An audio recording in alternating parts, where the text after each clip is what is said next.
The Bong story চ্যানেলে আপনাদের সকলকে স্বাগত। আশা করছি আপনারা সকলেই ভীষণ ভালো আছেন। এই সপ্তাহে আমি আপনাদের জন্য নিয়ে এসেছি আরও একটা নতুন গল্প। কথাই বলে অহংকার পতনের কারণ। কোনো কিছু জিনিস নিয়ে গর্ব করা ভীষণ ভালো, কিন্তু দর্প করা একেবারেই ভালো নয়। এমনই এক দর্পের গল্প আজকে আপনাদের শোনাবো। আমাদের আজকের গল্প শরৎচন্দ্র চট্টোপাধ্যায় রচিত দর্পচূর্ণ। তাহলে চলুন শুরু করা যাক আমাদের এই সপ্তাহের গল্প।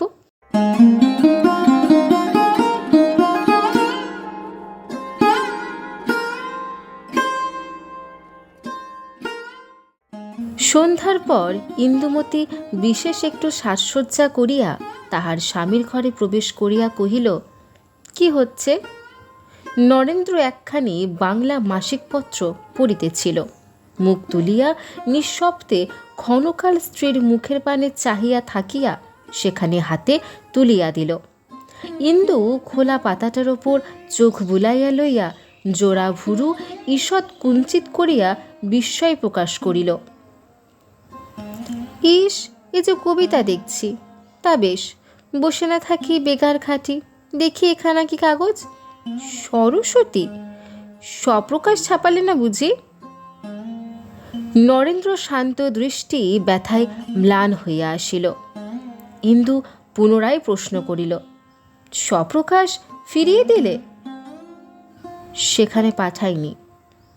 পাঠিয়ে একবার দেখলে না কেন? স্বপ্রকাশ সরস্বতী নয়, তাদের কাণ্ডজ্ঞান আছে। এই জন্যই আমি যা তা কাগজ কখনো পড়িনে। একটু হাসিয়া ইন্দু আবার কহিল, আচ্ছা, নিজের লেখায় নিজেই খুব মন দিয়ে পড়ো। ভালো কথা। আজ শনিবার, আমি ও বাড়ি ঠাকুরজিকে নিয়ে বায়োস্কোপ দেখতে যাচ্ছি। কমলা ঘুমিয়ে পড়েছে। কাব্যের ফাঁকে ফাঁকে মেয়েটাকেও একটু নজরে রেখো। চললুম। নরেন্দ্র কাগজখানি বন্ধ করিয়া টেবিলে একধারে রাখিয়া দিয়া বলিল, যাও। ইন্দু চলিয়া যাইতেছিল। হঠাৎ একটা গভীর নিঃশ্বাস কানে যাইতেই সে ফিরিয়া দাঁড়াইয়া বলিল, আচ্ছা, আমি কিছু একটা করতে চাইলেই তুমি অমন করে দীর্ঘ নিঃশ্বাস ফেলো কেন বলো তো? এতই যদি তোমার দুঃখের জ্বালা, মুখ ফুটে বলো না কেন? আমি বাবাকে চিঠি লিখে যা হোক একটা উপায় করি। নরেন্দ্র মুহূর্তকাল মুখ তুলিয়া ইন্দুর দিকে চাহিয়া রহিল। মনে হইল যেন সে কিছু বলিবে, কিন্তু কিছুই বলিল না। নীরবে মুখ নত করিল। নরেন্দ্র মামাতো ভগিনী বিমলা ইন্দুর সখী। ও রাস্তার মোড়ের ওপরেই তাহার বাড়ি। ইন্দু গাড়ি দাঁড় করাইয়া ভেতরে প্রবেশ করিয়ায় বিস্মিত ও বিরক্ত হইয়া কহিল, ও কি ঠাকুরজি, কাপড় পরনি যে, খবর পাওনি নাকি? বিমলা সলজ্জ হাসি মুখে বলিল, পেয়েছি বই কি, কিন্তু একটু দেরি হবে ভাই। উনি এইমাত্র একটুখানি বেড়াতে বেরুলেন, ফিরে না এলে তো যেতে পারবো না। ইন্দু মনে মনে অত্যন্ত বিরক্ত হইল। একটা খোঁচা দিয়া প্রশ্ন করিল, প্রভুর হুকুম পাওনি বুঝি? বিমলার সুন্দর মুখখানি স্নিগ্ধ মধুর হাসিতে ভরিয়া গেল। এই খোঁচাটুকু সে যেন ভারী উপভোগ করিল। কহিল, না, দাসীর আর্জি এখনো পেশ করা হয়নি। হলে যে না মঞ্জুর হবে না সে ভরসা করি। ইন্দু আরও বিরক্ত হইল। প্রশ্ন করিল, তবে পেশ হয়নি কেন? খবর তো তোমাকে আমি বেলা থাকতে পাঠিয়েছিলুম। তখন সাহস হলো না বউ। অফিস থেকে এসেই বললেন মাথা ধরেছে। ভাবলুম জল টল খেয়ে একটু ঘুরে আসুন, মনটা প্রফুল্ল হোক, তখন জানাবো। এখনও তো দেরি আছে, একটু বসো না ভাই, তিনি ফিরে এলেন বলে। কি জানি কিসে তোমার হাসি আসে ঠাকুরজি, আমি এমন হলে লজ্জায় মরে যেতুম। আচ্ছা, ঝেঁকে কিংবা বেহারাটাকে বলে কি যেতে পারো না? বিমলা সভয়ে বলিল, বাপ রে, তাহলে বাড়ি থেকে দূর করে দেবেন, ও জন্মে আর মুখ দেখবেন না। ইন্দু ক্রোধে বিস্ময়ে অবাক হইয়া কহিল, দূর করে দেবেন? কোন আইনে, কোন অধিকারে শুনি? বিমলা নিতান্ত সহজভাবে জবাব দিল, বাধা কি বউ? তিনি মালিক, আমি দাসী বই তো নই। তিনি তাড়ালে কে তাকে ঠেকাবে বলো? ঠেকাবে রাজা, ঠেকাবে আইন, সে চলে যাক ঠাকুরজি, কিন্তু নিজের মুখে নিজেকে দাসী বলে কবুল করতে কি একটু লজ্জা হয় না? স্বামী কি মোগল বাদশাহ, আর স্ত্রী কি তার কৃতদাসী, যে আপনাকে আপনি এমন হীন, এমন তুচ্ছ করে গৌরববোধ করছো? এই ক্রোধটুকু লক্ষ্য করিয়া বিমলা আমোদ বোধ করিল। কহিল, তোমার ঠাকুরজি যে মুখ্য মেয়ে মানুষ বউ, তাই নিজেকে স্বামীর দাসী বলে গৌরব বোধ করে। আচ্ছা, জিজ্ঞাসা করি ভাই, তুমি যে এত কথা বলছো, তুমি কি বাড়ি থেকে বেরিয়েছ দাদার হুকুম না নিয়ে? হুকুম কেন, কি জন্য? তিনি নিজে যখন কোথাও যান, আমার হুকুমের অপেক্ষা করেন কি? আমি যাচ্ছি শুধু এই কথা তাকে জানিয়ে এসেছি। নিমেষমাত্র মৌন থাকিয়া অকস্মাৎ উদ্দীপ্ত হইয়া কহিল, তবে এ কথা মানে যে আমার মতো গুণের স্বামী কম মেয়ে মানুষের ভাগ্যে জোটে। আমার কোনো ইচ্ছেতেই তিনি বাধা দেন না, কিন্তু এমন যদি নাও হতো, তিনি যদি নিতান্তই অবিবেচক হতেন, তাহলেও তোমাকে বলছি ঠাকুরজি, আমি নিজের সম্মান 16 আনা বজায় রাখতে পারতুম। কিছুতেই তোমাদের মতো এ কথা ভুলতে পারতুম না যে আমি সঙ্গিনী, সহধর্মিনী, তার কৃতদাসী নই। জানো ঠাকুরজি, এমনি করেই আমাদের দেশের সমস্ত মেয়ে মানুষ পুরুষের পায়ে মাথা মুড়িয়ে এত তুচ্ছ, এমন খেলার পুতুল হয়ে দাঁড়িয়েছে। নিজের সম্ভ্রম নিজে না রাখলে কেউ কি যেচে দেয় ঠাকুরজি? কেউ না। আমার তো এমন স্বামী, তবু কখনো তাকে আমি এই কথা ভাববার অবকাশ দিইনি। তিনিই প্রভু, আর আমি স্ত্রী বলেই তার বাদী। আমার নারী দেহেও ভগবান বাস করেন, এ কথা আমি নিজেও ভুলি নে, তাকেও ভুলতে দিই নে। বিমলা চুপ করিয়া শুনিয়া একটা নিঃশ্বাস ফেলিল, কিন্তু তাহাতে লজ্জা বা অনুশোচনা কিছুই প্রকাশ পাইল না। কহিল, জানি নেব আত্মসম্ভ্রম আদায় করা কি, কিন্তু তার পায়ে আত্মবিসর্জন দেওয়াটা বুঝি। ওই যে উনি এলেন, একটু বসো ভাই, আমি শিগগিরই হুকুম নিয়ে আসছি। বলিয়া হঠাৎ একটু মুখ টিপিয়া হাসিয়া দ্রুত পায়ে প্রস্থান করিল। ইন্দু এই হাসিটুকু দেখিতে পাইল, তাহার সর্বাঙ্গ রাগে রিরি করিয়া জ্বলিতে লাগিল।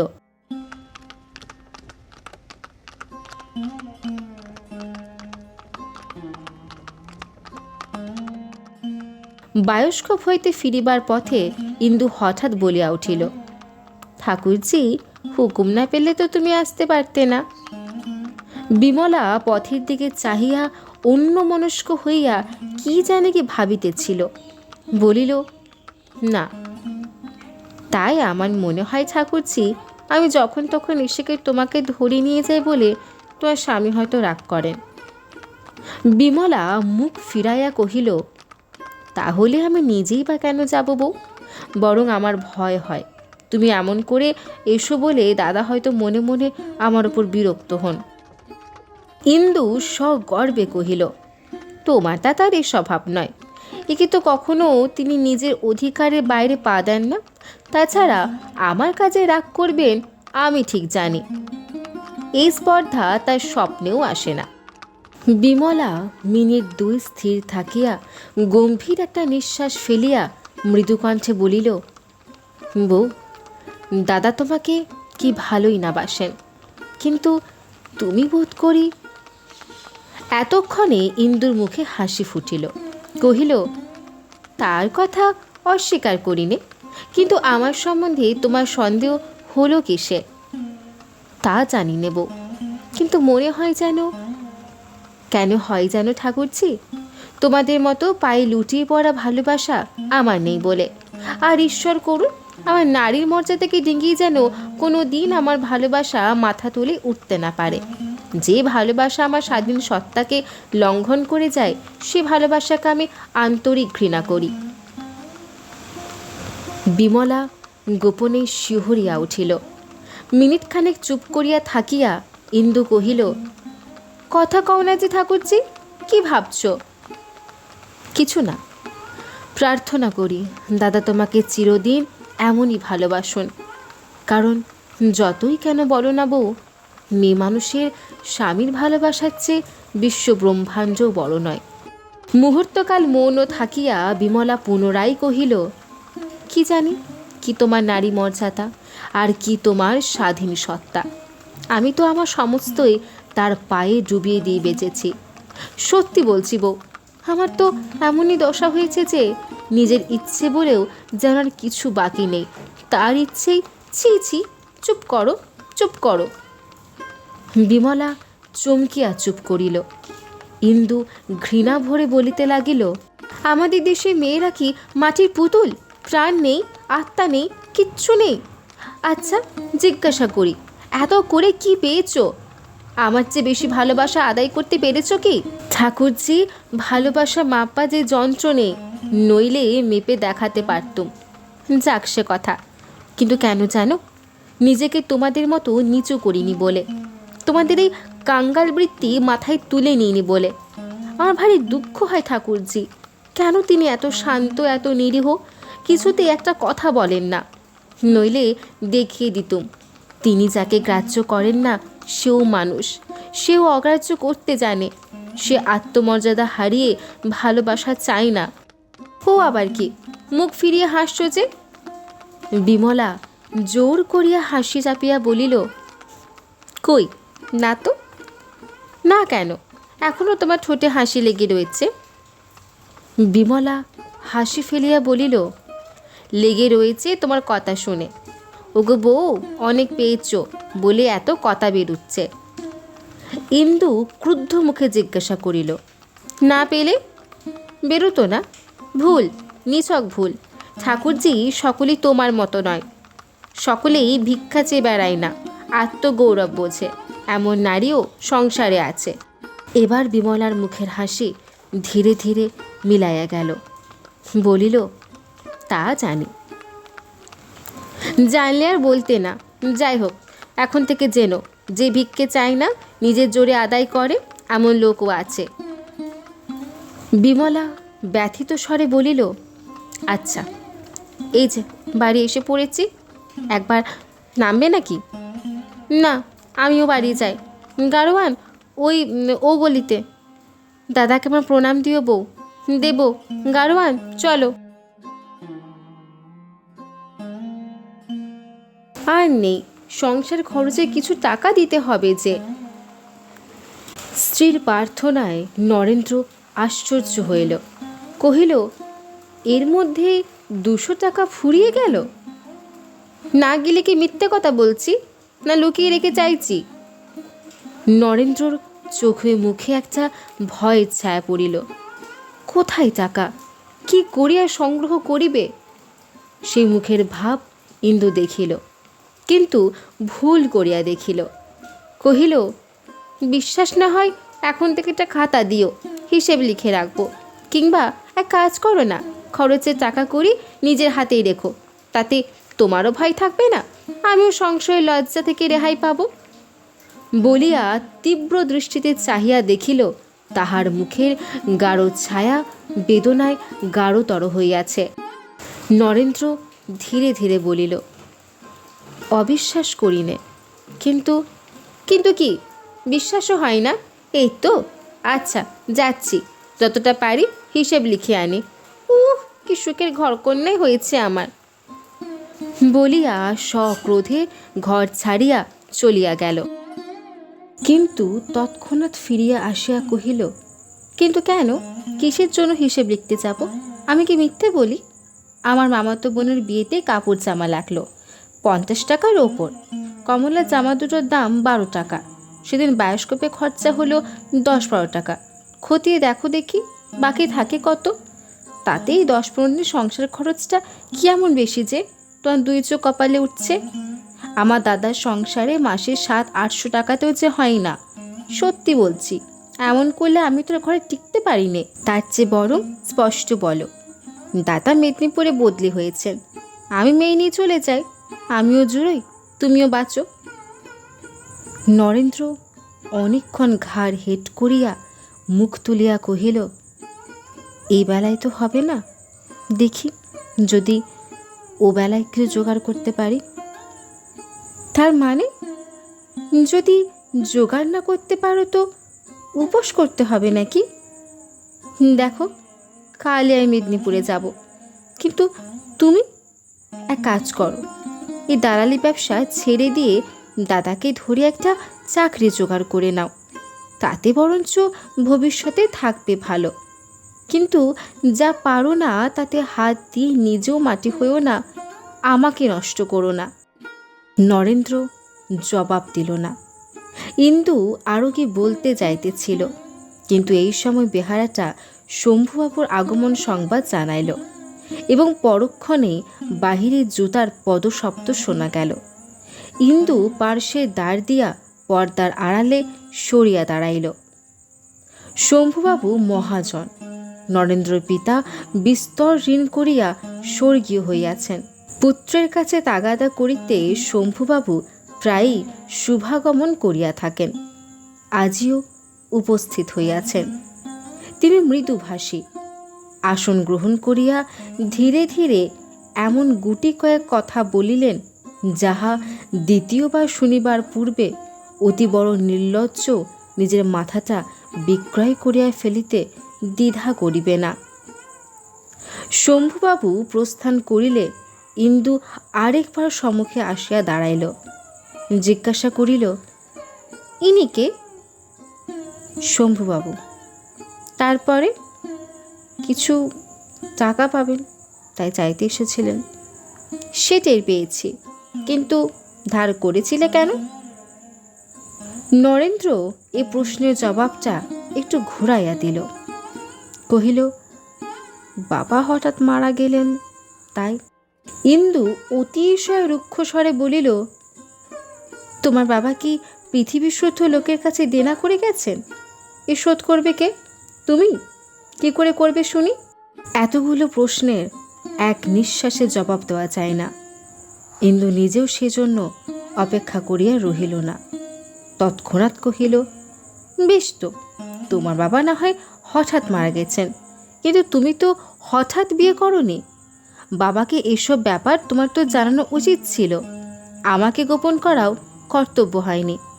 লোকের মুখে শুনি তুমি ভারী ধর্মভীরু লোক, বলি এসব বুঝি তোমার ধর্মশাস্ত্রে লেখে না? বলিয়া ঠিক যেন সে যুদ্ধ করিয়া স্বামীর মুখপানে চাহিয়া রহিল।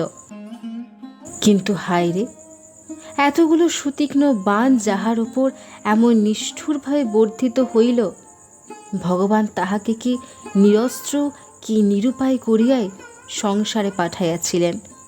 কাহাকেও কোনো কারণেই প্রতিঘাত করিবার সাধ্যটুকু তাহার ছিল না, শুধু সাধ্য ছিল সহ্য করিবার। আঘাতের সমস্ত বেদনায় তাহার নিজের মধ্যে পাক খাইয়া অত্যল্প সময়ের মধ্যে স্তব্ধ হইয়া যাইত। কিন্তু সে স্বল্প সময়টুকুও আজ তাহার মিলিল না। শম্ভুবাবুর অত্যুগ্র কথার জ্বালা কমা মাত্র শান্ত হইবার পূর্বেই ইন্দু তাহাতে এমন ভীষণ তীব্র জ্বালা সংযোগ করিয়া দিল যে তাহারই অসহ্য দহনে আজ সেও প্রত্যুত্তরে একটা কঠোর কথাই বলিতে উদ্যত হইয়া উঠিল, কিন্তু শেষ রক্ষা করিতে পারিল না। অক্ষমের নিষ্ফল আড়ম্বরে মাথা তুলিয়ায় ফাটিয়া ভাঙ্গিয়া পড়িল। শুধু ক্ষীণ স্বরে বলিল, বাবার সম্বন্ধে তোমার কি এমন করে বলা উচিত? না, উচিত নয়, কিন্তু আমার উচিত অনুচিতের কথা তোমাকে মীমাংসা করে দিতে তো বলিনি। কেন তোমাদের সমস্ত ব্যাপার বাবাকে খুলে বলনি? আমি কিছুই গোপন করিনি ইন্দু। তাছাড়া তিনি বাবার বাল্য বন্ধু ছিলেন, নিজেই সমস্ত জানতেন। তাহলে বলো, সমস্ত জেনে শুনেই বাবা আমাকে জলে ফেলে দিয়েছেন। অসহ্য ব্যথায় বিস্ময়ে নরেন্দ্র স্তম্ভিত হইয়া চাহিয়া থাকিয়া শির নত করিল।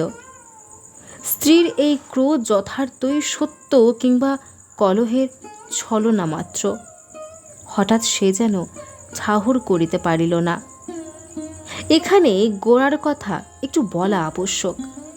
এক সময় বহুকাল উভয় পরিবার পাশাপাশি বাস করিয়াছিলেন এবং বিবাহটা সেই সময়ে একরূপ স্থির হইয়াছিল। কিন্তু হঠাৎ এক সময়ে ইন্দুর পিতা নিজের মত পরিবর্তন করিয়া মেয়েকে একটু অধিক বয়স পর্যন্ত অবিবাহিত রাখিয়া লেখাপড়া শিখাইতে মনস্থ করায় বিবাহ সম্বন্ধ ভাঙিয়া যায়।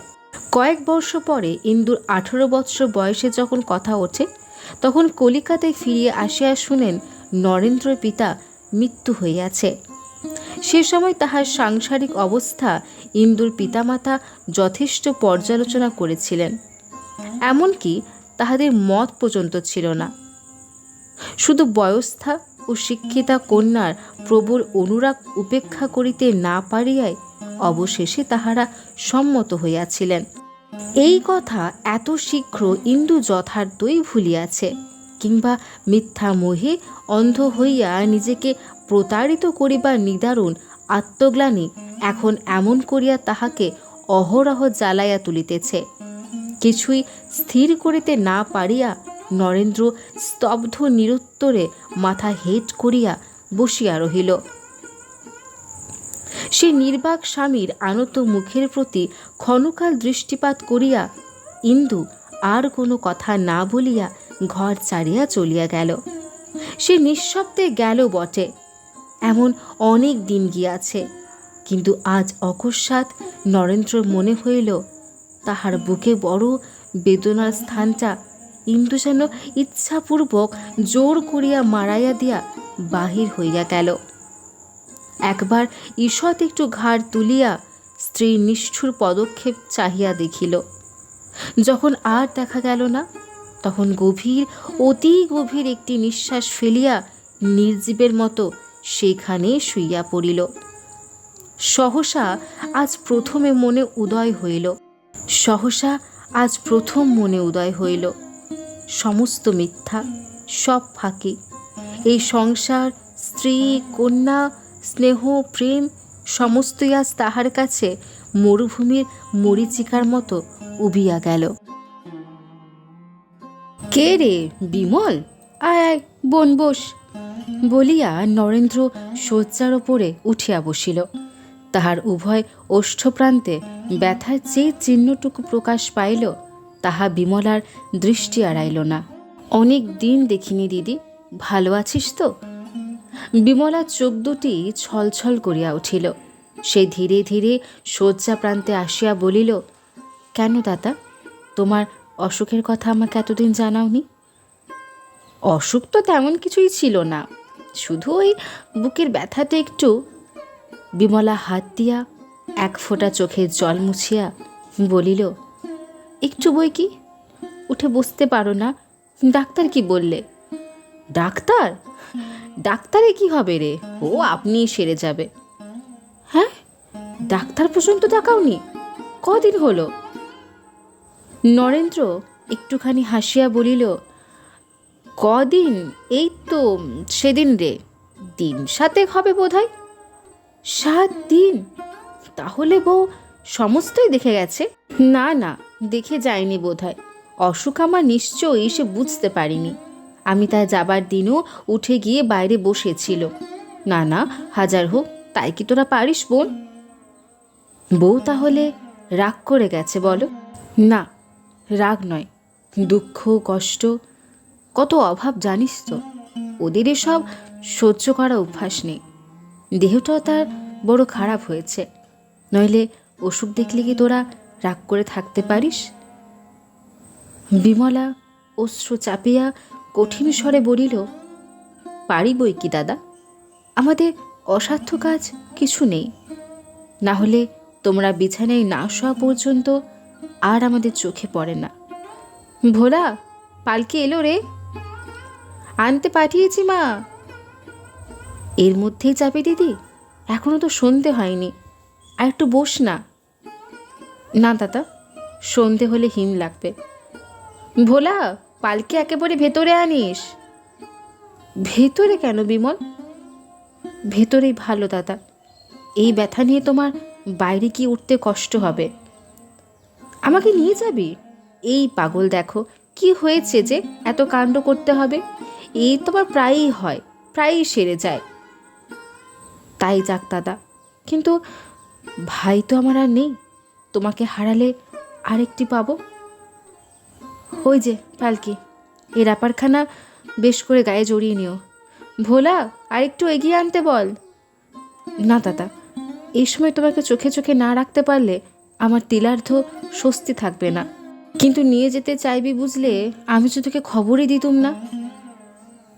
বিমলা মুখ পানে চাহিয়া থাকিয়া বলিল, তোমাদের বোঝা তোমাদেরই থাক দাদা, আমাকে আর শুনিও না। আচ্ছা, কি করে মুখে আনলে বলো তো? এই অবস্থায় তোমাকে একলা ফেলে রেখে যেতে পারি? সত্যি কথা বলো। নরেন্দ্র একটি নিঃশ্বাস ফেলিয়া বলিল, তবে চল যাই। দাদা, কি রে? আজ রাত্রি বউকে একখানা টেলিগ্রাম করে দিই, কাল সকালেই চলে আসুক। নরেন্দ্র ব্যস্ত হইয়া উঠিল। না না, সে দরকার নেই। কেন নেই? মেদিনীপুর তো বেশি দূর নয়, একবার আসুক, না হয় আবার চলে যাবে। না রে বিমল, সত্যি তার দেহটা ভালো নেই, দুদিন জুড়োক। একটুখানি থামিয়া বলিল, বিমল, আমি তোর কাছ থেকে ভালো না হতে পারি তো আর কিছুতেই পারবো না। হ্যাঁ রে, আমি যে যাচ্ছি গগনবাবু শুনেছেন? বেশ চাহক তুমি, তিনি তো এখনো অফিস থেকেই ফেরেননি। তবে তবে আবার কি? তোমার ভয় নেই দাদা, তার বেশ বড় বড় দুটো চোখ আছে, আমরা গেলেই দেখতে পাবেন। নরেন্দ্র বিছানায় শুইয়া পড়িয়া কহিল, বিমল, আমার যাওয়া তো হতে পারে না। বিমলা অবাক হইয়া জিজ্ঞাসা করিল, কেন? গগনবাবুর অমতে অমন করলে মাথা ঘুরে মরবো দাদা। একটা বাড়ির মধ্যে কি ভিন্ন ভিন্ন মত থাকে যে আমাকে অপমান করছো? অপমান করছি? ঠিক জানিস বিমল, ভিন্ন মত থাকে না।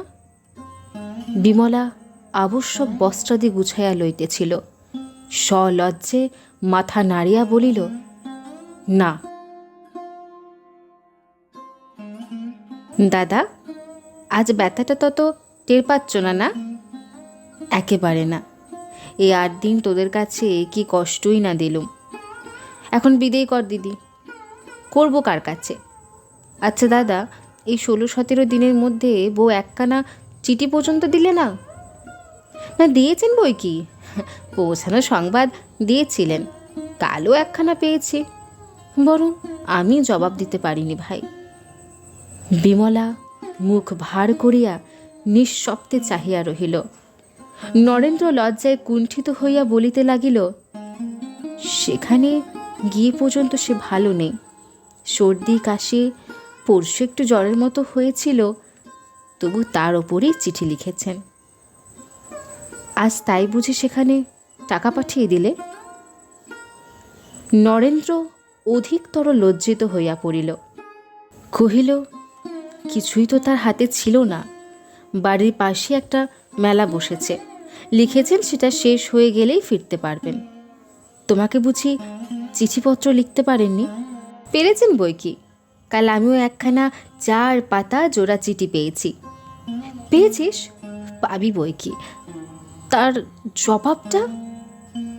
তোমার ভয় নেই দাদা, তোমার অসুখের কথা লিখব না, আমার নষ্ট করবার মতো তো সময় নেই, বলিয়া বিমলা ঘর ছাড়িয়া চলিয়া গেল। সন্ধ্যার প্রাক্কালে খোলা জানালার ভিতর দিয়া লাল আকাশের পানে চাহিয়া নরেন্দ্র স্তব্ধভাবে বসিয়াছিল। বিমলা ঘরে ঢুকিয়া বলিল, চুপ করে কি ভাবছ দাদা? নরেন্দ্র মুখ ফিরিয়া লইয়া বলিল, কিছুই ভাবিনে বোন, মনে মনে তোকে আশীর্বাদ করছিলুম, যেন এমনি সুখেই তোর চিরটা দিন কাটে। বিমলা কাছে আসিয়া তাহার পায়ের ধুলা মাথায় লইয়া একটা চৌকির ওপর বসিল। আচ্ছা, দুপুরবেলা অত রাগ করে কেন চলে গেলি বলতো? আমি অন্যায় সইতে পারি নে। কেন তুমি অত অত কি বল? ইন্দুর দিক থেকে একবার চেয়ে দেখ দেখি। আমি তো তাকে সুখে রাখতে পারিনি। সুখে থাকতে পারার ক্ষমতা চাই দাদা। সে যা পেয়েছে এত কজন পায়, কিন্তু সৌভাগ্যকে মাথায় তুলে নিতে হয়, নইলে। কথাটা শেষ করিবার পূর্বেই বিমলা লজ্জায় মাথা হেঁট করিল। নরেন্দ্র নীরবে স্নিগ্ধ সস্নেহ দৃষ্টিতে এই ভগিনীটির সর্বাঙ্গ অভিষিক্ত করিয়া দিয়া ক্ষণকাল পরে কহিল, বিমল, লজ্জা করিস নে দিদি। সত্য বলতো, তুই কখনো ঝগড়া করিস নে?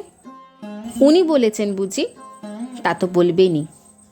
নরেন্দ্র মৃদু হাসিয়া বলিল, না না, গগনবাবু কিছুই বলেননি, আমি তোকে জিজ্ঞাসা করছি। বিমলা আরক্ত মুখ তুলিয়া বলিল, তোমাদের সঙ্গে ঝগড়া করে কে পারবে বলো? শেষে হাতে পায়ে পড়ে। ওখানে দাঁড়িয়ে কে? আমি গগনবাবু। থামলে কেন? বলে যাও। ঝগড়া করে কার হাতে পায়ে কাকে পড়তে হয় কথাটা শেষ করে ফেলো। যাও যাও, যে সাধুপুরুষ লুকিয়ে কথা শোনে তার কথার আমি জবাব দিই নে। বলিয়া বিমলা কৃত্রিম ক্রোধের আড়ালে হাসি চাপিয়া দ্রুত পদে প্রস্থান করিল। নরেন্দ্র সুদীর্ঘ নিঃশ্বাস ফেলিয়া মোটা তাকিয়াটায় হেলান দিয়া বসিল। গগনবাবু বলিলেন, এ বেলায় কেমন আছো হে? ভালো হয়ে গেছি, এবার বিদায় দাও ভাই। বিদায় দাও? ব্যস্ত হয়েও না হে, দুদিন থাকো।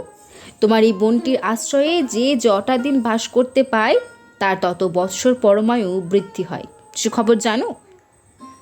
জানি না বটে, কিন্তু সম্পূর্ণ বিশ্বাস করি। গগনবাবু দুই চক্ষু বিস্ফারিত করিয়া বলিলেন, বিশ্বাস করি হে, এ যে প্রমাণ করা কথা।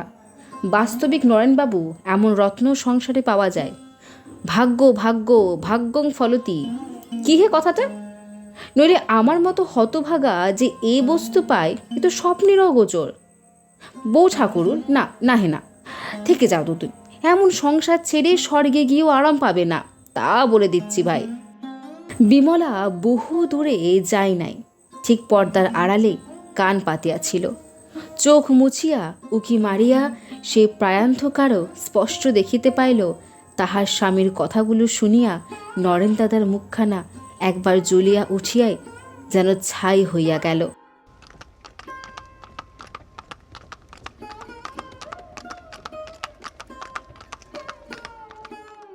দিন 15 পরে দুপুরের গাড়িতে ইন্দু মেয়ে লইয়া মেদিনীপুর হইতে ফিরিয়া আসিল।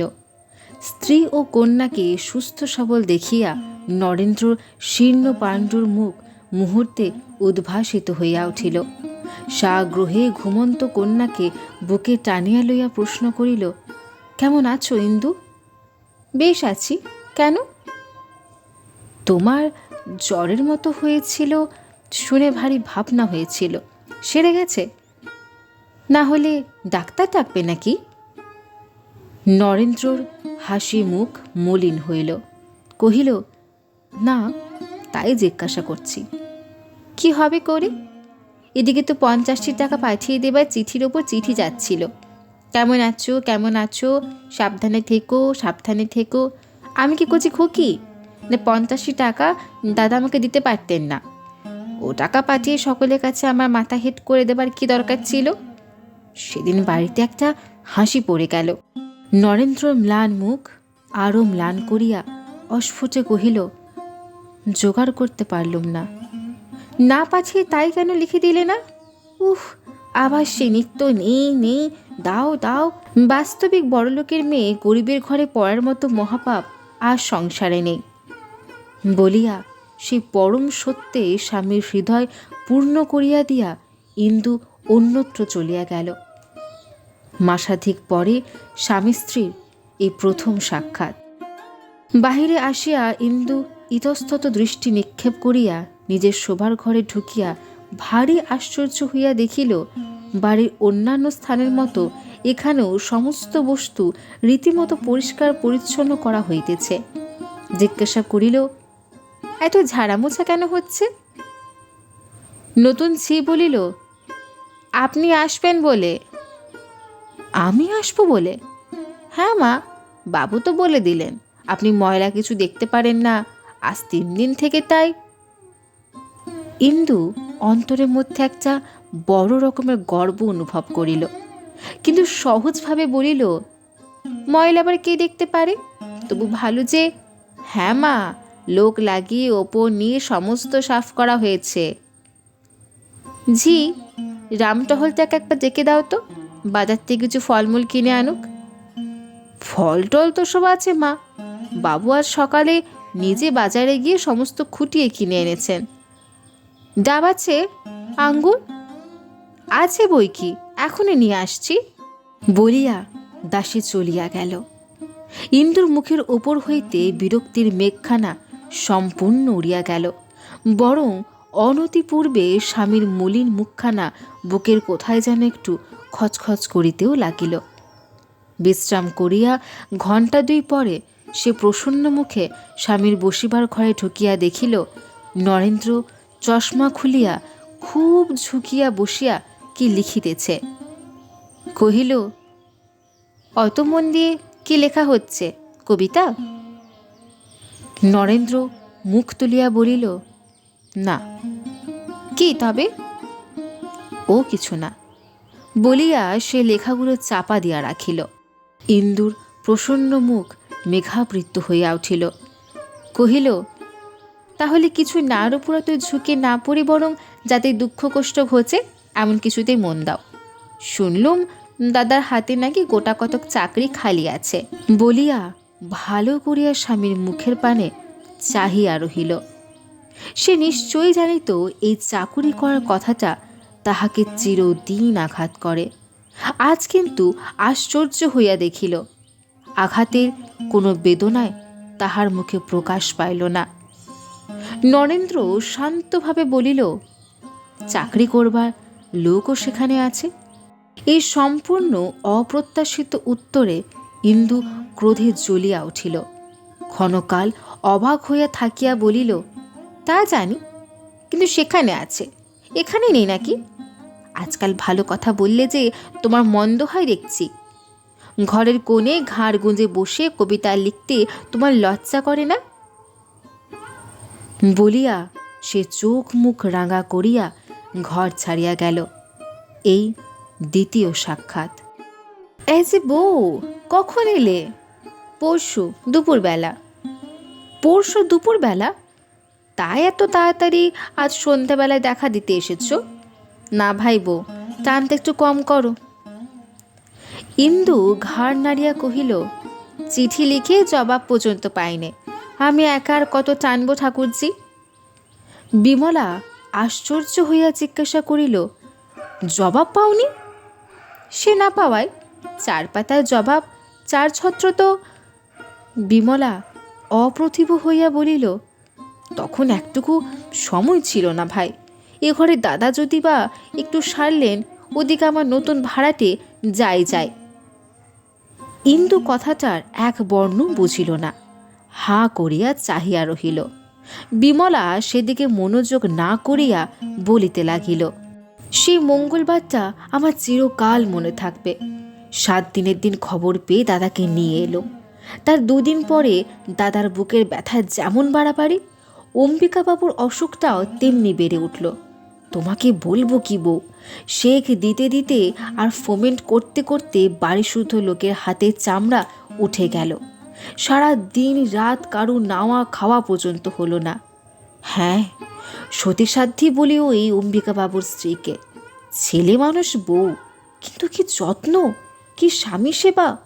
তার পুণ্যে এই যাত্রা তিনি রক্ষে পেয়ে গেলেন, নইলে ডাক্তারবতীর সাধ্য ছিল না। অম্বিকাবাবুকে কি জানি, ঘাটালের কাছে কোথায় বাড়ি, চিকিৎসার জন্য এখানে এসে আমাদের ওই পাশের বাড়িটা ভাড়া নিয়েছেন। লোকজন নেই, পয়সা করিও নেই, শুধু বউটি।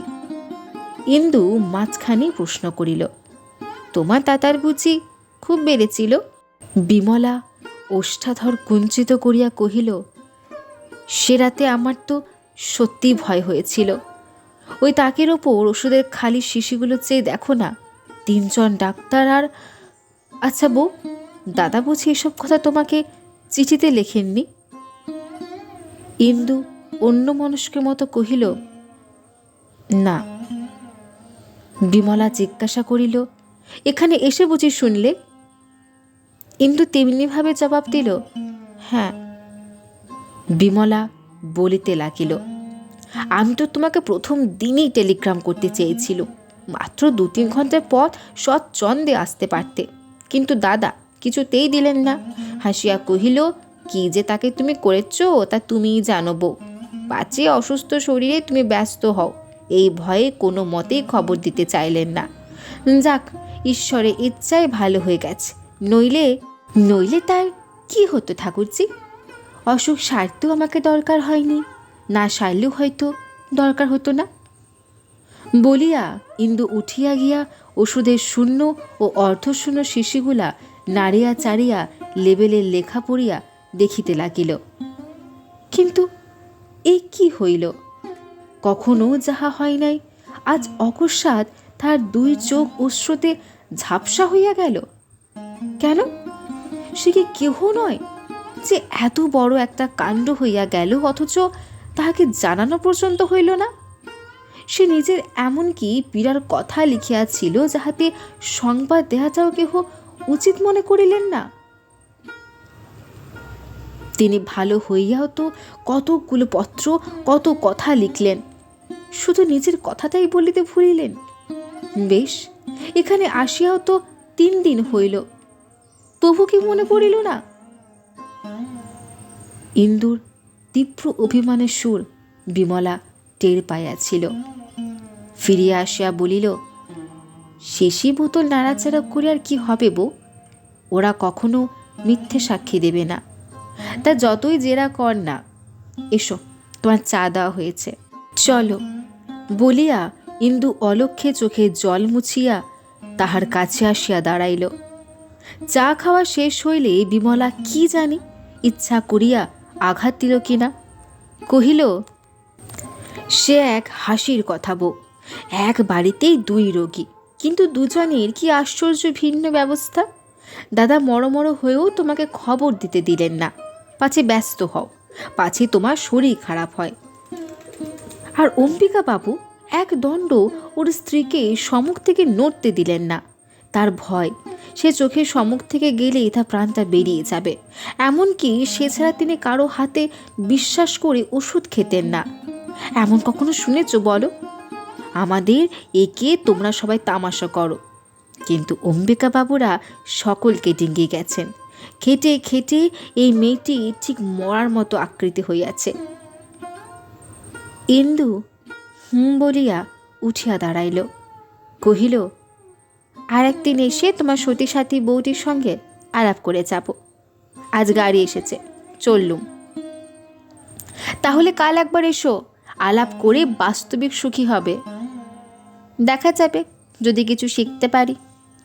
বলিয়া ইন্দু মুখ ভার করিয়া গাড়িতে গিয়া উঠিল। অম্বিকাবাবুর পাগলামে তাহার মনের মধ্যে আজ সমস্ত পথটা স্বামীর গভীর মঙ্গলেচ্ছার গায়ে ধুলা ছিটাইয়া লজ্জা দিতে দিতে চলিল।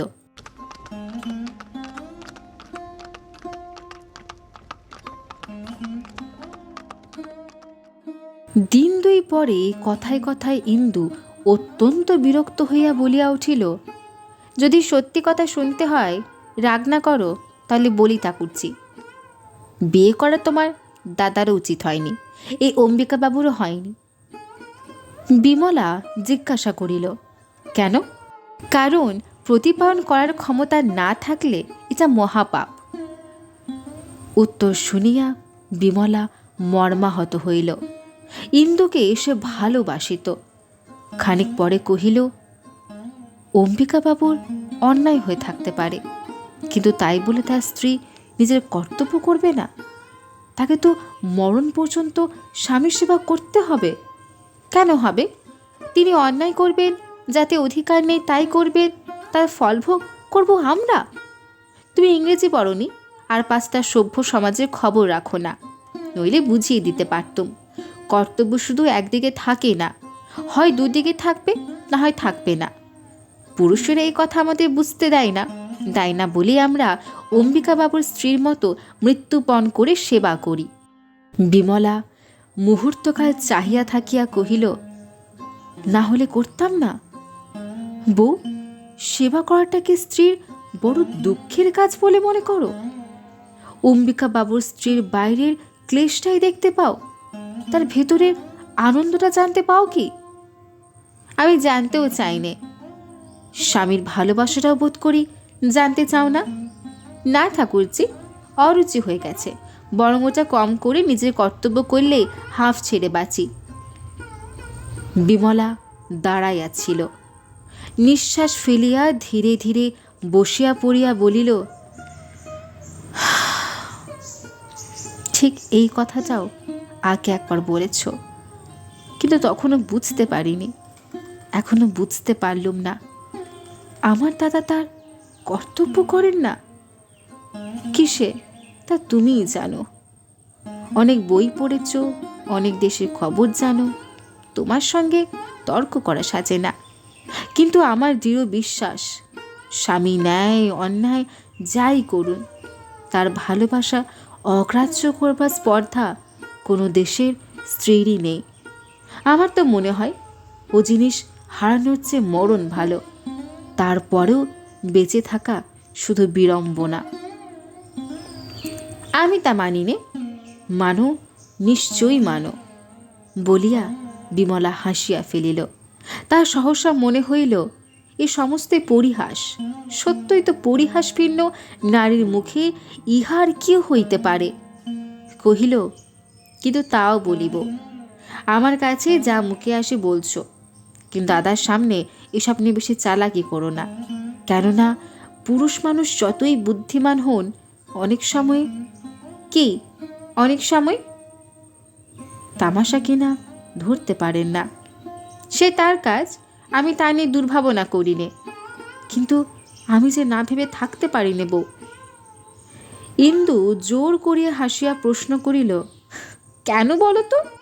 বিমলা একটুখানি ভাবিয়া বলিল, রাগ করো না বউ, কিন্তু সে অসুখের সময় আমার সত্যি মনে হয়েছিল দাদা যে তোমাকে পাওয়ার জন্য একসময় পাগল হয়ে উঠেছিলেন। সে যে কি বলে, পায়ে কাটা ফুটলে বুক পেতে দেওয়া, কিন্তু সে ভাব বুঝি আর নেই। হঠাৎ ইন্দুর সমস্ত মুখের উপর কে যেন কালি লেপিয়া দিল। তারপর সে জোর করিয়া শুকনো হাসি টানিয়া আনিয়া কহিল, তোমাকে সহস্র ধন্যবাদ ঠাকুরজি। তোমার দাদাকে বলো আমি ভ্রুক্ষেপও করি নে, আর তুমি ভালো করে বুঝো আমার নিজের ভালো মন্দ নিজেই সামলাতে জানি, তা নিয়ে পরে মাথা গরম করাটাও আবশ্যক মনে করি নে। ফিরিয়া আসিয়া ইন্দু স্বামীর ঘরে ঢুকিয়াই প্রশ্ন করিল, আমি মেদিনীপুরে গেলে তোমার ব্যামো হয়েছিল? নরেন্দ্র খাতা হইতে মুখ তুলিয়া ধীরে ধীরে বলিল, না, ব্যামো নয়। সেই ব্যথাটা খরচ বাঁচাবার জন্য বুঝি ঠাকুরজির ওখানে গিয়ে পড়েছিলে? স্ত্রীর এই অত্যন্ত কটু ইঙ্গিতে নরেন্দ্র খাতাটার ওপর পুনর্বার ঝুঁকিয়া পড়িয়া কয়েক মুহূর্ত মৌন থাকিয়া মৃদুকণ্ঠে বলিল, বিমল এসে নিয়ে গিয়েছিল, কিন্তু আমি শুনতে পেলে বলে দিতুম অক্ষমদের জন্য হাসপাতাল সৃষ্টি হয়েছে, পরের ঘাড়ে না চড়ে সেইখানে যাওয়াই তাদের উচিত। নরেন্দ্র আর মুখ তুলিল না, একটি কথাও কহিল না। ইন্দু টান মারিয়া পর্দাটা সরাইয়া বাহির হইয়া গেল। ধাক্কা লাগিয়া একটা ক্ষুদ্র টিপাই ফুলদানি সমেত উল্টায়া পড়িল। সে ফিরিয়াও চাহিল না। মিনিট পাঁচেক পরে তেমনি সজোরে পর্দা সরাইয়া ফিরিয়া আসিয়া কহিল, ঠাকুরজি কবর দিতে চেয়েছিলেন, তুমি মানা করেছিলে কি জন্য? ভেবেছিলে বুঝি আমি এসে ওষুধের সঙ্গে বিষ মিশিয়ে দেব? নরেন্দ্র মুখ না তুলিয়াই বলিল, না, তা ভাবিনি। তোমার শরীর ভালো ছিল না? ভালোই ছিল, যদিও খবর পেলে আমি আসতুম না সে নিশ্চয়ই, কিন্তু আমি সেখানে যে রোগে মরে যাচ্ছিলাম এ কথাও তোমাকে চিঠিতে লিখিনি। অনর্থ কতগুলো মিথ্যে কথা বলে ঠাকুরজি নিষেধ করবার হেতু ছিল না। বলিয়া সে যেমন করিয়া আসিয়াছিল তেমনই করিয়া চলিয়া গেল। নরেন্দ্র তেমনি করিয়া খাতাটার পানে ঝুঁকিয়া রহিল, কিন্তু সমস্ত লেখা তাহার লেপিয়া মুছিয়া চোখের সম্মুখে একাকার হইয়া রহিল। ইন্দু পর্দার অন্তরাল হইতে বাহির হইয়া ডাক্তারকে কহিল, আপনি গগনবাবুর বাড়িতে আমার স্বামী চিকিৎসা করেছিলেন? বুড়ো ডাক্তার চোখ তুলিয়া ইন্দুর উদ্বেগ মলিন মুখখানির পানে চাহিয়া ঘাড় নাড়িয়া সায় দিলেন। ইন্দু কহিল, কিন্তু তিনি সম্পূর্ণ আরোগ্য হয়েছেন বলে আমার মনে হয় না। এই আপনার ফিরটা, আজ একবার ওবেলা যদি দয়া করে বন্ধুভাবে এসে তাকে দেখে যান, বড় উপকার হই। ডাক্তার কিছু বিস্মিত হইলেন। ইন্দু বুঝাইয়া বলিল, ওর স্বভাব চিকিৎসা করতে চান না। ওষুধের প্রেসক্রিপশনটা আমাকে লুকিয়ে দেবেন, তাকে একটু বুঝিয়ে বলবেন। ডাক্তার সম্মত হইয়া বিদায় লইলেন। রামটহল আসিয়া সংবাদ দিল, মাঝি, বল্লভ শেখরা এসেছে। এসেছে? এদিকে ডেকে আন। ও বল্লভ, একটু কাজের জন্য তোমাকে ডেকে পাঠিয়েছিলাম। তুমি আমাদের বিশ্বাসী লোক, এই চুড়ি ককাচে বিক্রি করে দিতে হবে। বড় পুরনো ধরনের চুড়ি বাপু, আর পরা যায় না। এই দামে নতুন একজোড়া কিনবো মনে করছি। বেশ তো মা, বিক্রি করে দেব। নিকতে এনেছো তো? ওজন করে দেখো দেখি কত আছে।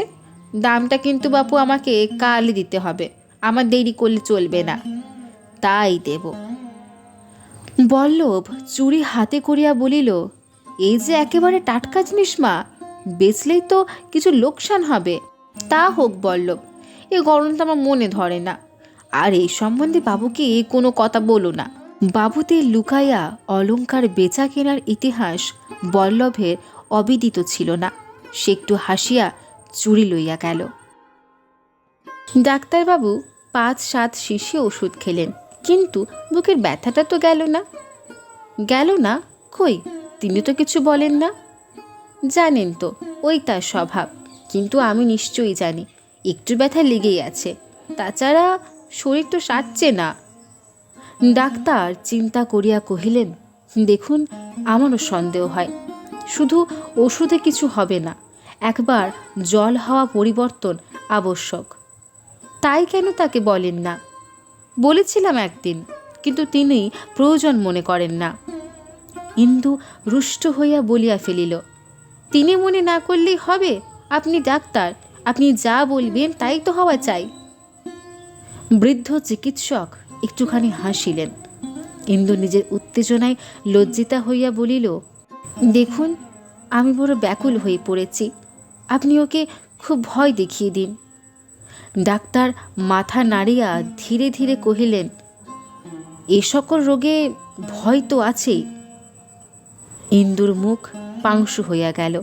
কহিল, সত্যি ভয় আছে? তাহার মুখের পানে চাহিয়া ডাক্তার সহসা জবাব দিতে পারিল না।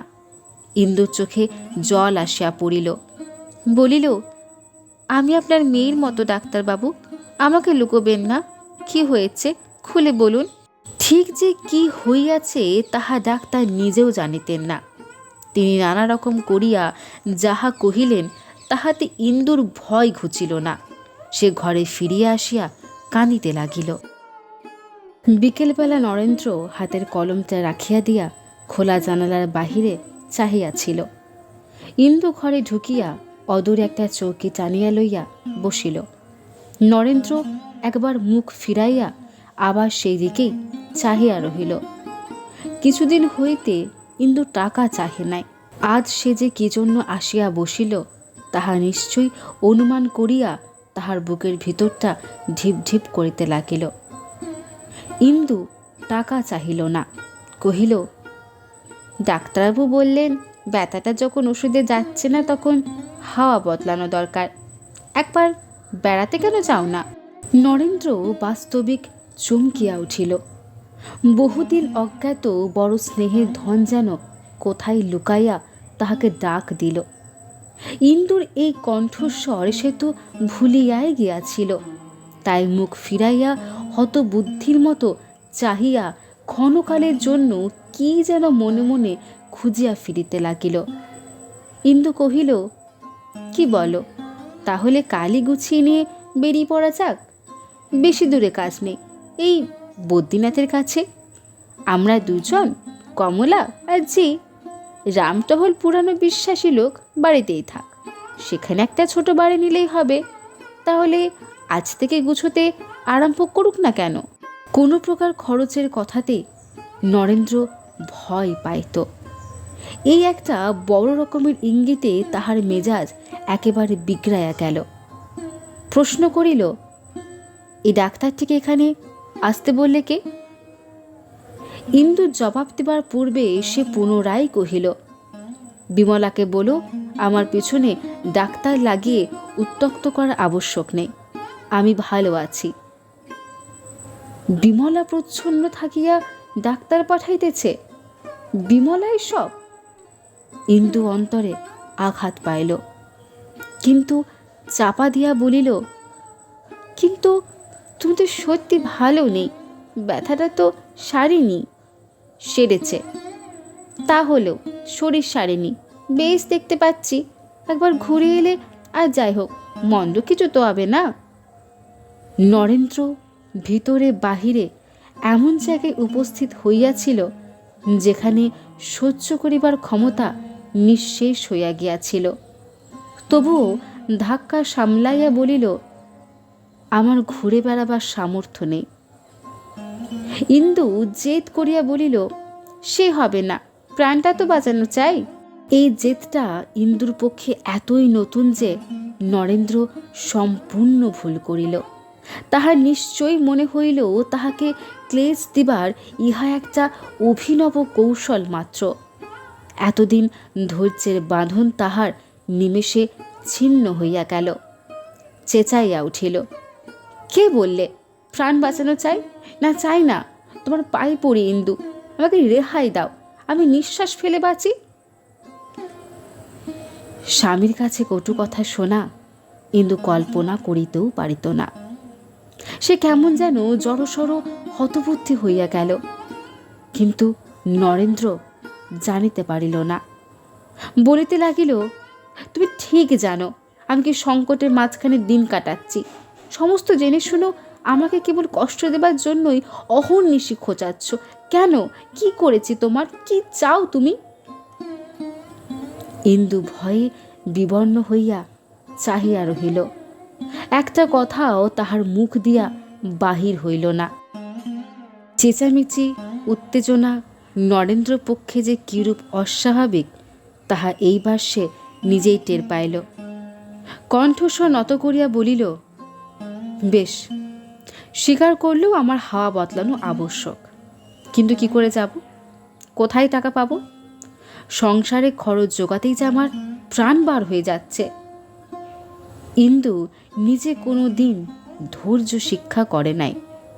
অবনত হইতে তার মাথা কাটা চাইত। আজ কিন্তু সে ভয় পাইয়াছিল। নম্রকণ্ঠে কহিল, টাকা নেই বটে, কিন্তু অনেক টাকার গয়না তো আমাদের আছে। আছে, কিন্তু আমাদের নেই, তোমার আছে। তোমার বাবা দিয়েছেন তোমাকে, আমার তাতে এক বিন্দু অধিকার নেই। একথা আমার চেয়ে তুমি নিজেই ঢের বেশি জানো। বেশ, তা না নাও, আমি নগদ টাকা দিচ্ছি। কোথায় পেলে? সংসারে খরচ থেকে বাঁচিয়েছ? ইহা চুরি বিক্রির টাকা। ইন্দু সহজে মিথ্যা কহিতে পারিত না। ইহাতে তাহার বড় অপমান বোধ হইত। আজ কিন্তু সে মিথ্যা বলিল। নরেন্দ্র মুখের ভাব ভয়ানক কঠিন হইল। ধীরে ধীরে বলিল, তাহলে রেখে দাও, গয়না গড়িও। আমার বুকের অনেক রক্ত জল করে যা জমা হয়েছে তা এভাবে নষ্ট হতে পারে না। ইন্দু, কখনো তোমাকে কটু কথা বলিনি, চিরদিনই শুনে আসছি, কিন্তু তুমি না সেদিন দম্ভ করে বলেছিলে, কখনো মিথ্যে বলো না। ছি! কমলা পর্দা ফাঁক করিয়া ডাকিল, মা, পিসিমা এসেছেন। কি হচ্ছে গো বউ? বলিয়া বিমলা ভিতরে আসিয়া দাঁড়াইল। ইন্দু মেয়েকে আনিয়া তাহার গলার হারটা দুহাতে সজোরে ছিঁড়িয়া ফেলিয়া স্বামীর মুখের সামনে ছুঁড়িয়া ফেলিয়া দিয়া কহিল, মিথ্যে বলতে আমি জানতাম না, তোমার কাছেই শিখেছি। তবু এখনও পেতলকে সোনা বলে চালাতে শিখিনি। যে স্ত্রীকে ঠকায়, নিজের মেয়েকে ঠকায়, তার আর কি বাকি থাকে? সে অপরকে মিথ্যাবাদী বলে কি করে? নরেন্দ্র ছিন্ন হাতটা তুলিয়া প্রশ্ন করিল, কি করে জানলে পেতল? যাচাই করিয়েছ? তোমার বোনকে যাচাই করে দেখতে বলো, বলিয়া সে দু চোখ রাঙা করিয়া বিমলার দিকে চাহিল। বিমলা দুপা পিছাইয়া গিয়া বলিল, ও কাজ আমার নয় বউ। আমি অত ইতর নই যে দাদার দেওয়া গয়না শেখরা ডেকে যাচাই করে দেখব। নরেন্দ্র কহিল, ইন্দু, তোমাকেও দু একখানা গয়না দিয়েছি, সে যাচাই করে দেখেছ? দেখিনি, কিন্তু এবার দেখতে হবে। দেখো, সেগুলো পিতল নয়। ভগিনীর মুখের পানে চাহিয়া হাতটা দেখায় কহিল, এটা সোনা নয় বোন, পেতলই বটে। যে দুঃখে বাপ হয়ে ওই একটি মেয়ের জন্মদিনে তাকে ঠকিয়েছি সে তুই বুঝবি। তবু মেয়েকে ঠকাতে পেরেছি, কিন্তু নিজের স্ত্রীকে ঠকাতে সাহস করিনি। কথা শোনো বউ, একবার পায়ে হাত দিয়ে তার ক্ষমা চাওগে। কেন, কি দুঃখে? আমার মাথা কাটা ফেললেও আমি তা পারবো না ঠাকুরজি। কেন পারবে না? স্বামীর পায়ে হাত দিতে লজ্জা কি? বেশ তো, তোমার দোষ না হয় নেই, কিন্তু তাকে প্রসন্ন করা যে সকল কাজের চেয়ে বড়। না, আমার তা নয়। ভগবানের কাছে খাঁটি থাকায় আমার সকল কাজের বড়। যতক্ষণ সে অপরাধ না করছি ততক্ষণ আর কিছুই ভয় করি নে।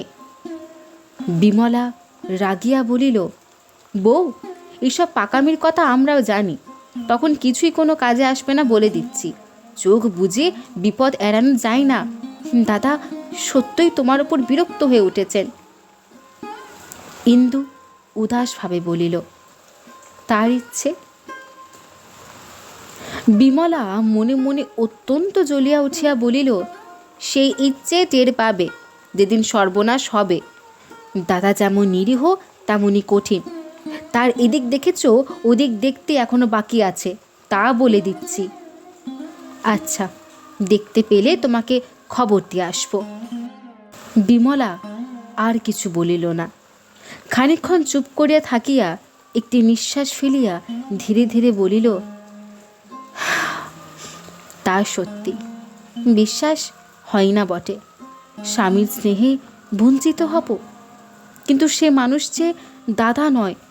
অসুখের সময় তাকে ভালো করে চিনেছি। বুকের কপাট তার একবার বন্ধ হয়ে গেলে আর খোলা যাবে না। এবার ইন্দুও মুখ গম্ভীর করিল, কহিল, খোলা নাই পায়, বাইরেই থাকবো। খুলে দেবার জন্য তার পায়ে ধরে সাধব না, তোমাকেও সুপারিশ করতে ডাকবো না। ও কি, রাগ করে চললে নাকি?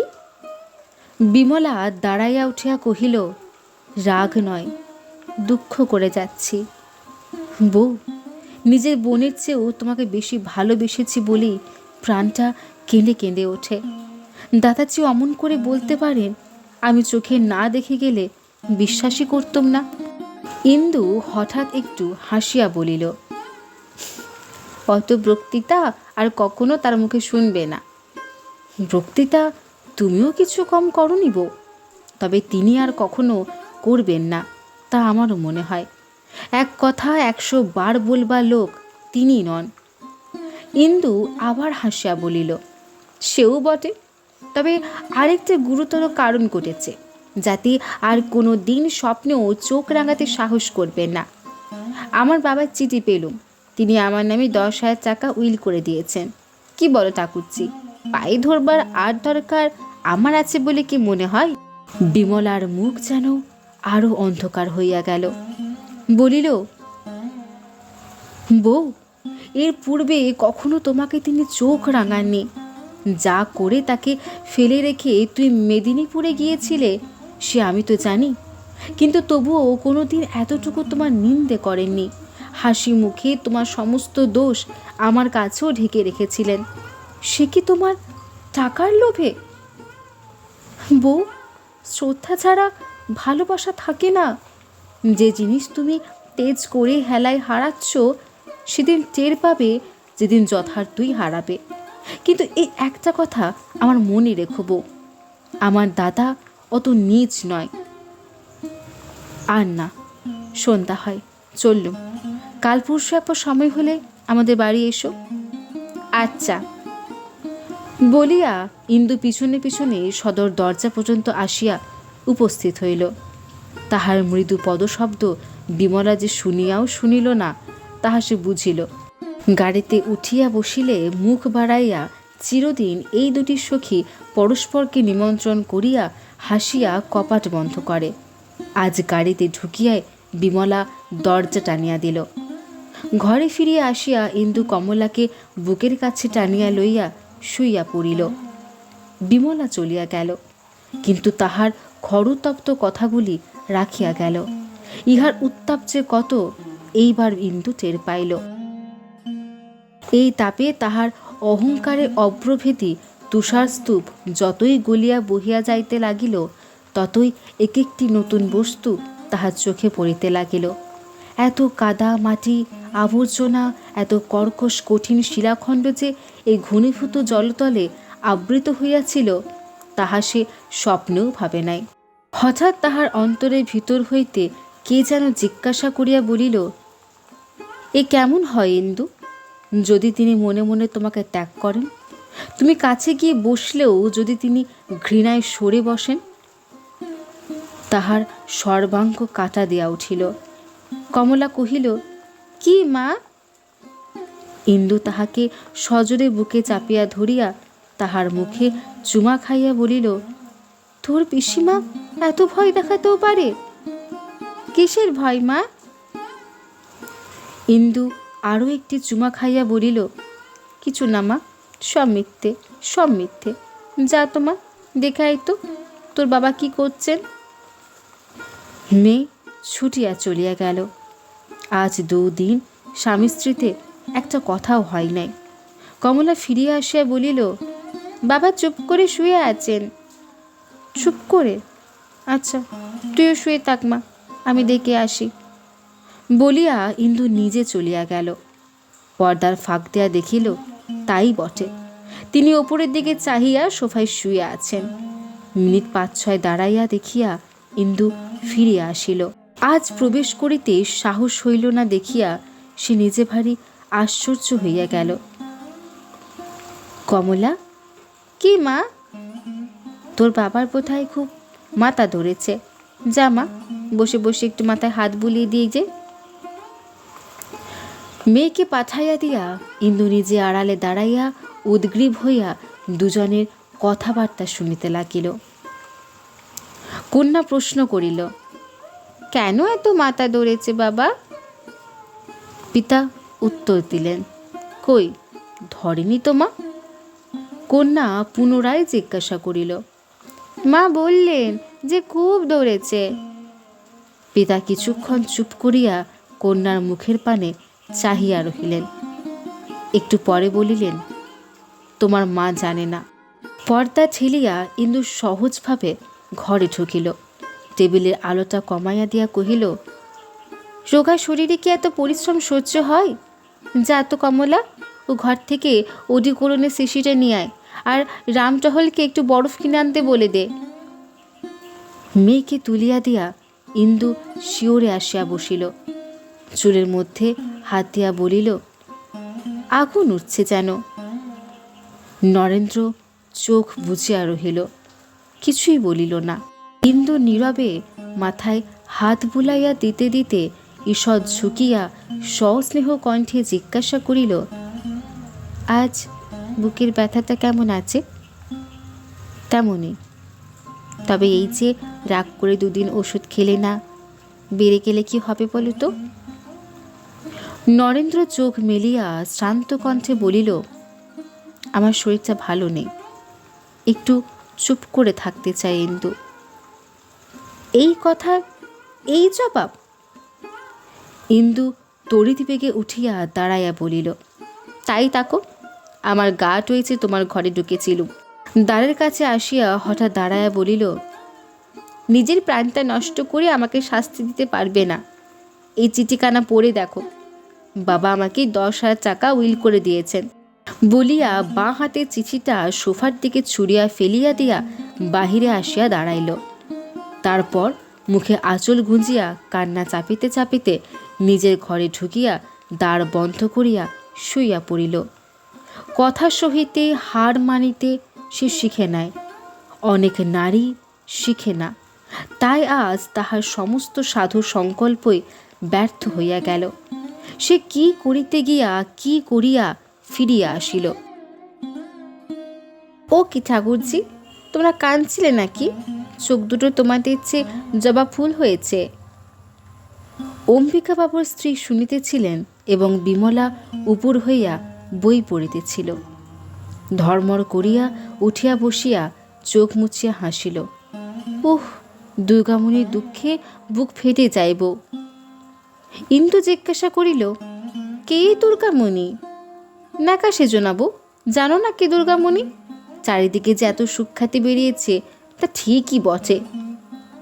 ইন্দু আর কিছুই বুঝিল না, শুধু বুঝিল একখানা বইয়ের কথা হইতেছে। হাত বাড়াইয়া কহিল, দেখি বইটা। হাতে লইয়া ওপরেই দেখিল গ্রন্থকার তাহার স্বামীর নাম লেখা। পাতা উল্টাইতেই চোখে পড়িল উৎসর্গ করা হইয়াছে বিমলাকে। ইন্দু বইখানা আগাগোড়া নাড়িয়া চাড়িয়া রাখিয়া দিল। লেখা হইয়াছে, ছাপা হইয়াছে, দেওয়া হইয়াছে, অথচ সে তাহার বিন্দু বিসর্গ জানে না। তাহার মুখের চেহারা দেখিয়া বিমলা আর একটা প্রশ্ন করিতেও সাহস করিল না। তখন ইন্দু নিজেই বলিল, আমার নাটক নভেল পড়তে ইচ্ছাও করে না, ভালো লাগে না। যা হোক, ভালো হয়েছে শুনে খুশি হলুম। অম্বিকা বাবুর চাকর আসিয়া তার স্ত্রীকে লক্ষ্য করিয়া কহিল, বাবু জিজ্ঞাসা করছেন আজ তার জাদুঘর দেখতে যাবার কথা ছিল, যাবেন? এই বধূটি সকলের চেয়ে ছোট। সে লজ্জা পাইয়া ঘাড় হেট করিয়া মৃদুস্বরে কহিল, না, তার শরীর এখনো তেমন সারেনি, আর যেতে হবে না। চাকর চলিয়া গেলে ইন্দু হাঁ করিয়া চাহিয়া রহিল। তাহার মনে হইল এমন আশ্চর্য কথা সে জীবনে শোনে নাই। ভোলা আসিয়া বিমলাকে জিজ্ঞাসা করিল, বাবু অফিস থেকে জানতে লোক পাঠিয়েছেন, একটা বড় আলমারির দেরাজ নিলাম হচ্ছে, বড় ঘরের জন্য কেনা হবে কি? বিমলা কহিল, না না, কিনতে মানা করে দে, একটা ছোট বুককেস হলেই ও ঘরে হবে। ভোলা চলিয়া গেল। ইন্দু মহাবিস্ময়ে অবাক হইয়া বসিয়া রহিল। এই স্বামীদের প্রশ্নগুলোতেও সে বেশি প্রভুত্ব দেখিতে পাইল না। ইহাদের স্ত্রী দুটির আদেশগুলাও তাহার কাছে ঠিক দাসীদের মতো শুনাইল না। অথচ তাহার নিজের মনের মধ্যে কেমন যেন একটা ব্যথা বাজিতে লাগিল। কেবলই মনে হইতে লাগিল, কি করিয়া যেন ইহাদের কাছে সে একেবারে ছোট হইয়া গিয়াছে। যাইবার সময় বিমলা চুপি চুপি জিজ্ঞাসা করিল, বউ, সত্যি কি তুমি দাদার এই বইটার কথা জানতে না? ইন্দু তাচ্ছিল্যের সহিত কহিল, না, আমারও জন্য মাথা ব্যথা করে না, সারাদিন বসেই তো লিখছে, কে এত খোঁজ করে বলো? ভালো কথা ঠাকুরজি, কাল বাপের বাড়ি যাচ্ছি। বিমলা উদ্বিগ্ন হইয়া কহিল, না বউ, যেও না। কেন? কেন সে কি বুঝিয়ে বলতে হবে বউ? দাদা তোমাকে তার দুঃখে সুখে কোনো ভারী দেন না, তাও কি চোখে দেখতে পাও না? স্বামীর ভালোবাসা হারাচ্ছ, তাও কি টের পাও না? ইন্দু হঠাৎ রুষ্ট হইয়া বলিল, অনেকবার বলেছি তোমাকে, আমি চাইনি চাইনি চাইনি, আমি দাদার ওখানে নিশ্চিন্ত হয়ে থাকবো। ইনি আর যেন আমাকে আনতে না যান, আর যেন আমাকে জ্বালাতন না করেন। এবার বিমলাও ক্রুদ্ধ হইয়া উঠিল, কহিল, এসব বড়াই পুরুষ মানুষের কাছে করো বউ? আমি তো মেয়ে মানুষ, আমার কাছে করো না। তোমার বাপেরা বড় লোক, তোমার সংস্থান তারা করে দিয়েছেন, এই তো তোমার অহংকার। আচ্ছা, এখন যাচ্ছ যাও, কিন্তু একদিন হুঁশ হবে, যা হারালে তার তুলনায় সমস্ত পৃথিবীটাও ছোট। বহু তুমি যা পেয়েছিলে কম মেয়ে মানুষই তা পায়, সে জানি, কিন্তু যে অপব্যয় তুমি করলে তাতে অক্ষয়ও ক্ষয়ে শেষ হয়ে যায়, বোধ করি গেলও তাই। সে বইখানা বিমলার হাতেই ছিল। তাহার প্রতি দৃষ্টি পড়ায় ইন্দুর বুকের ভিতরটা আরও একবার হু হু করিয়া উঠিল। বলিল, অহংকার করবার থাকলেই লোকে করে, কিন্তু আমার সর্বনাশ হয় হবে, যাই যাবে। সেজন্য ঠাকুরজি তুমি বা মাথা গরম করো কেন? আর আমি বা যা তা দাঁড়িয়ে দাঁড়িয়ে শুনি কেন? আমার থাকতে ইচ্ছে নেই, থাকবো না। এদের যা হয় তা হবে। কারো পরামর্শ নিতে চাইনি, ঝগড়া করতেও চাইনি। বিমলা মৌন হইয়া রহিল। তাহার ব্যথা অন্তর্যামী জানিলেন, কিন্তু এই অপমানের পরে আর সে তর্ক করিল না। ইন্দু অগ্রসর হইবার উপক্রম করিতেই কহিল, দাঁড়াও তো বউ, তুমি সম্পর্কে বড়, একটা প্রণাম করি। সেদিন সন্ধ্যা হইতেই সমস্ত আকাশ ঝাঁপিয়া মেঘ করিয়া বৃষ্টি পড়িতে লাগিল। ইন্দু মেয়ে লইয়া বিছানায় আসিয়া শুইয়া পড়িল। আজ তার ছোট ভগিনীপতি আসিয়াছিলেন। পাশের ঘর হইতে তাহাকে খাওয়ানো দাওয়ানোর গল্প গুজবের অস্ফুট কলধ্বনি যতই ভাসিয়া আসিতে লাগিল, ততই কিসের অব্যক্ত লজ্জায় তাহার বুক ভরিয়া উঠিতে লাগিল। 3 মাস হইতে চলিল সে মেদিনীপুরে আসিয়াছে, ছোট ভগিনীও আসিয়াছে। তাহার স্বামী এই 2 মাসের মধ্যেই শান্তিপুর হইতে অন্তত 5-6 বার আসা যাওয়া করিলেন, কিন্তু নরেন্দ্র একটি বারও আসিলেন না। একখানা চিঠি লিখিয়াও খোঁজ করিলেন না। কিছুদিন হইতে ব্যাপারটার ওপর সকলেরই দৃষ্টি পড়িয়াছে এবং প্রায়ই আলোচনা হইতেছে। ছোট ভগিনীপতির ঘরে সকলের সম্মুখে পাছে এই কথাটাই উঠিয়া পড়ে, এই ভয়ে ইন্দু অসময়ে পলাইয়া ঘরে ঢুকিয়াছিল। স্বামী আসেন না, তাহার অবহেলায় বেদনা কত সে ইন্দু নিজের কথা, সে যাক, কিন্তু ইহাতে এত যে ভয়ানক লজ্জা, এ কথা সে তো একদিনও কল্পনা করে নাই। ভ্রূণ হত্যা নরহত্যার মতো এ যে কেবল লুকাইয়া ফিরিতে হয়, মরিয়া গেলেও যে কাহারও কাছে স্বীকার করা যায় না। স্বামী ভালোবাসেন না। এতদিন স্বামীর ঘরে স্বামীর পাশে বসিয়া তাহাকে টানিয়া পিটিয়া নিজের সম্ভ্রম ও মর্যাদা বাড়াইয়া তুলিতেই সে অহরহ ব্যস্ত ছিল, কিন্তু এখন পরের ঘরে চোখের আড়ালে সমস্তই যে ভাঙিয়া ধসিয়া পড়িতেছে, কি করিয়া সে খাড়া করিয়া রাখিবে? আজ ভগিনীপতি আসার পর হইতে যে কেহ তাহার পানে চাহিয়াছে, তাহার মনে হইয়াছে তাহাকে করুণা করিতেছে। কমলাকে কেহ তাহার পিতার কথা জিজ্ঞাসা করিলে ইন্দু মরমে মরিয়া যায়। বাড়ি ফিরিবা প্রশ্ন করিলে লজ্জায় মাটিতে মিশিতে চায়। অথচ আসিবার পূর্বে স্বামীকে সে অনেকগুলো মর্মান্তিক কথায় বলিয়া আসিয়াছিল। প্রতিপালন করিবার ক্ষমতা হইলে যেন লইয়া আসে। হঠাৎ ইন্দুর মোহের ঘোর কাটিয়া গেল।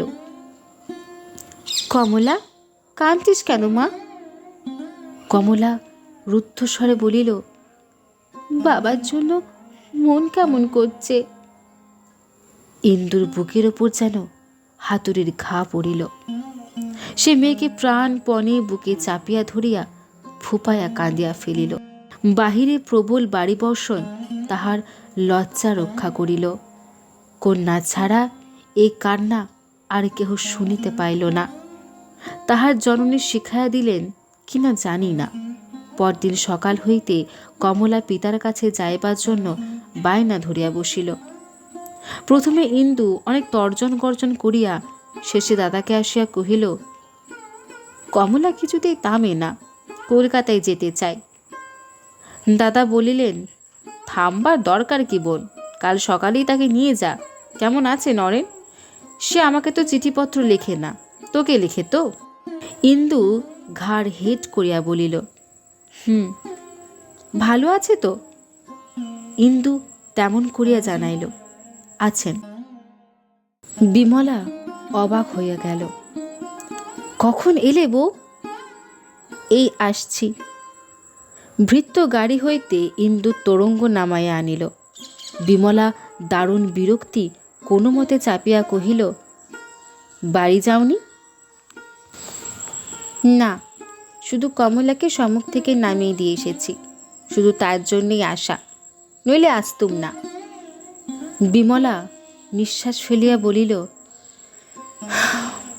না এলেই ভালো করতে বউ, ওখানে তোমার আর গিয়েও কাজ নেই। ইন্দুর বুকের ভেতরটা ধড়াস করিয়া উঠিল। কেন ঠাকুরজি? বিমলা সহজ গম্ভীরভাবে কহিল, পরে শুনো, কাপড় ছাড়ো, মুখ হাত ধও, যা হবার সে তো হয়েই গেছে। এখন আজ শুনলেও যা, দুদিন পরে শুনলেও তাই। ইন্দু বসিয়া পড়িল। তাহার সমস্ত মুখ নীল বর্ণ হইয়া গেল। বলিল, সে হবে না ঠাকুরজি, না শুনে আমি এক বিন্দু জলও মুখে দেব না। তাকে দেখতে পেয়েছি, তিনি বেঁচে আছেন, তবুও সেখানে গিয়ে আমার কাজ নেই কেন? বিমলা খানিক থামিয়া দীর্ঘশ্বাস ফেলিয়া বলিল, সত্যিও বাড়িতে তোমার জায়গা নেই। এখন তোমার পক্ষে এখানেও যা, বাপের বাড়িতেও তাই। ও বাড়িতে তুমি থাকতে পারবে না। ইন্দু কান্না চাপিয়া বলিয়া উঠিল, আমি সইতে পারিনি ঠাকুরজি, কি হয়েছে খুলে বলো।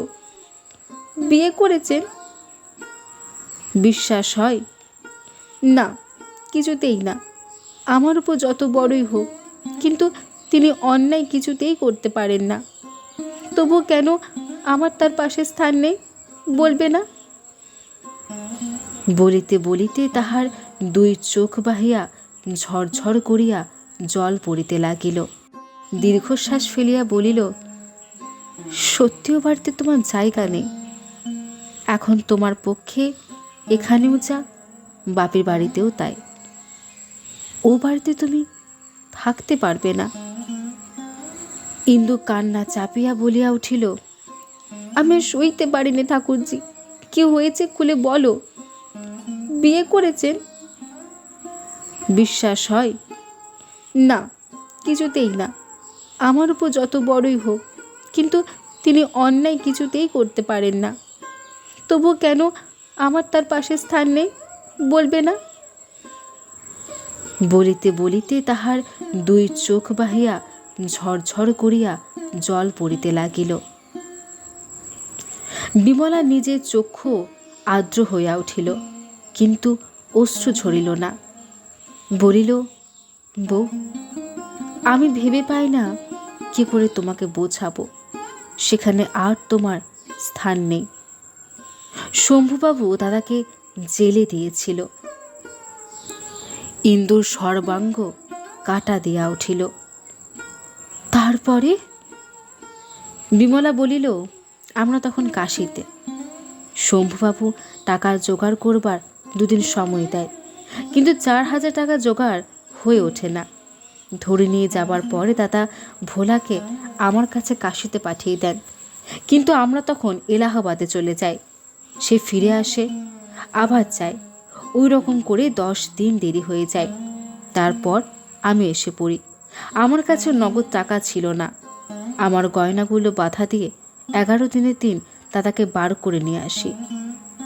তোমার তো 4-5 হাজার টাকার গয়না আছে বউ, মেদিনীপুর দূর নয়।